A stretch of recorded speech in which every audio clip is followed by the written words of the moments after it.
আসসালামু আলাইকুম দর্শক, welcome back to my channel. আজ আমি একটি বিশেষ রেসিপি নিয়ে চলে এসেছি। এটি হলো চট্টগ্রামের ঐতিহ্যবাহী কালো ভুনার রেসিপি। তা আমি এটাকে চট্টগ্রামের মতো তৈরি করব না, আমি এটাকে আমার নিজের মতো করে তৈরি করব। এই রেসিপিটা খেতে খুবই সুস্বাদু, দেখতেও খুবই সুন্দর। এটা কোনো কালো ভুনার মাংস, পুড়ে যাওয়া মাংস নয় এবং রং দিয়ে কালো করাও মাংস নয়। এটাকে আমি কষিয়ে কষিয়ে কালো করে রান্না করব। তো দর্শক দেখুন আপনারা আমি কিভাবে এটাকে তৈরি করি। প্রথমে আমার লাগবে গরুর মাংস 2 কেজি পরিমাণ। এখানে আমি হাড়, মাংস, তেল, চর্বি সব কিছু মিলিয়ে আমি টুকরো টুকরো করে ধুয়ে নিয়েছি। এটাকে আমি আমার সাইজ মতো কেটে নিয়েছি, আপনারা আপনাদের সাইজ মতো কেটে নেবেন। এ পর্যায়ে আমি দিয়ে দেব এগুলোর মধ্যে মশলা। তো আমি এখানে দিয়ে দিচ্ছি 2 চামচ পরিমাণ মরিচের গুঁড়ো। এখানে মরিচের গুঁড়োর পরিমাণটা বেশি দিতে হবে এবং হলুদের গুঁড়ো কম দিতে হবে। আমি দিয়ে দিচ্ছি আধা চামচ পরিমাণ হলুদ গুঁড়ো,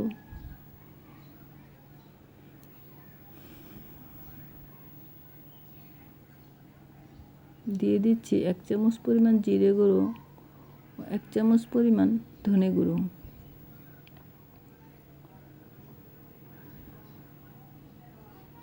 এবার দিয়ে দিব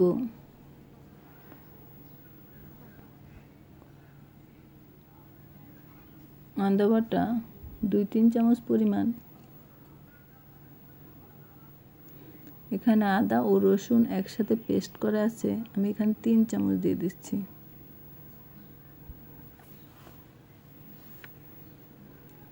এখানে দিতে হবে শাহি জিরা, আমি আস্তটাই দিয়ে দিচ্ছি আধা চামচ পরিমাণ।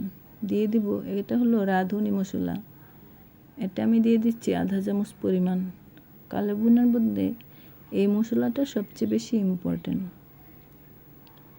এ পর্যায়ে আমি দিব লবণ এবং গোটা মশলা, গরম মশলা দিয়ে দেব 1 চামচ পরিমাণ গোলমরিচ ও 4-5টি লং, দিয়ে দেব দারচিনি 3-4টি, দিয়ে দেব 4-5টি এলাচি,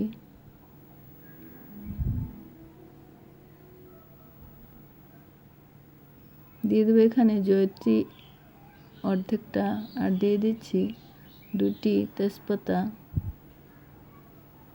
আর দিয়ে দেব ইম্পর্টেন্ট মশলা পেঁয়াজ বেরেস্তা। এটাকে যতটা ভেজে দিবেন ততটাই কালো হবে। তো আমি এটাকে মিডিয়াম মতো ভেজে নিয়েছি। আর দিয়ে দিব কাঁচা পেঁয়াজ কুচি, দিয়ে দেব 4-5টি কাঁচামরিচ আস্ত। এখানে দিয়ে দেব 1 কাপ পরিমাণ সরিষার তেল। এখানে সরিষার তেলটাই ইউজ করতে হবে। এটাকে দিয়ে আমি এটাকে ম্যারিনেট করে নেব। ম্যারিনেট করে আধা ঘন্টার জন্য রেখে দেব ঢেকে। তারপর চুলার আঁচটা জ্বালিয়ে আমি চুলায় বসিয়ে দিচ্ছি। এটাকে আমি হাই হিটে রান্না করব 10 মিনিট।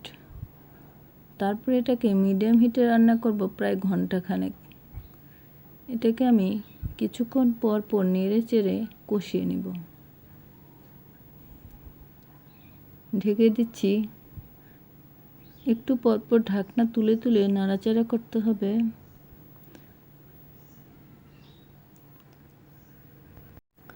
আমি নেড়ে চেড়ে নিচ্ছি।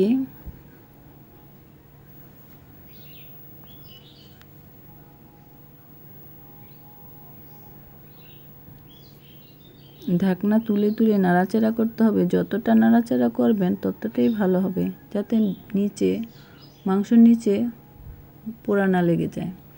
এখানে আমি বাড়তি কোনো পানি দিইনি, এই মশলার মাংস থেকেই পানি উঠেছে। এই পানিগুলো শুষে যাওয়া পর্যন্ত আমি এটাকে কষাবো। কষাতে এক সময় এখান থেকে পানিগুলো শুকিয়ে তেল উঠে আসবে। তারপর আমি কিছুটা পানি দিয়ে এটাকে আরেকটু সিদ্ধ করে নেব।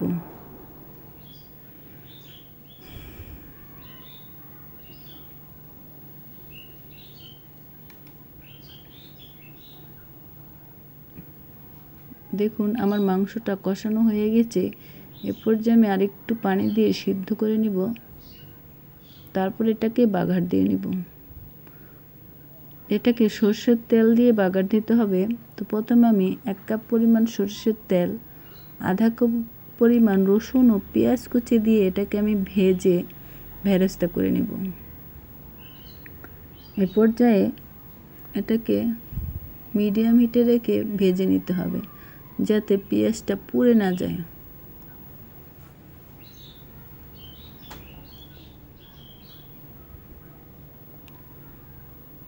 এটাকে আমি নেড়ে চেড়ে ভেজে নিব।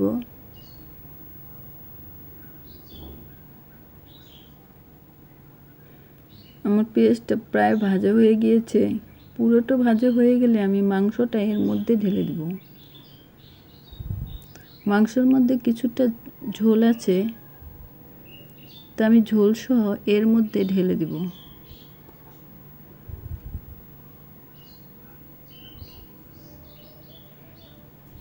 আমার পেঁয়াজটা প্রায় ভাজা হয়ে গিয়েছে, আর একটু ভাজা হবে।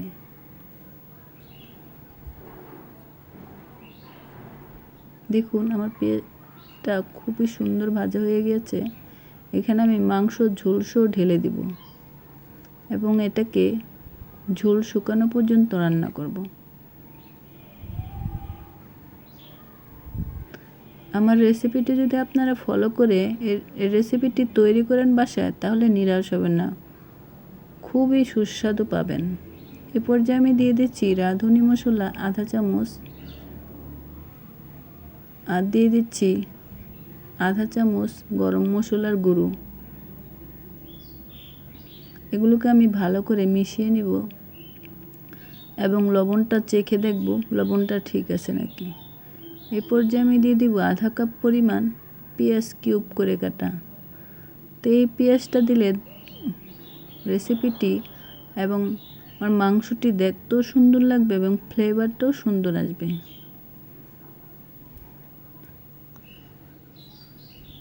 এ পর্যায়ে আমি দিয়ে দিব ভাজা জিরার গুঁড়ো 1 চামচ। তো আমার রেসিপিটি তৈরি হয়ে গেল। আমার রেসিপিটি যদি আপনাদের ভালো লেগে থাকে, অবশ্যই লাইক, কমেন্ট, শেয়ার এবং সাবস্ক্রাইব করতে ভুল করবেন না এবং পাশে থাকা বেল আইকনটি অন করে দেবেন, যাতে যে কোনো ভিডিও আপলোড করলে সবার আগে পেয়ে যান আপনি। তো বন্ধুরা দেখুন আমার রেসিপিটি তৈরি হয়ে গেছে। আমি এটাকে এখন সার্ভ করে দেব।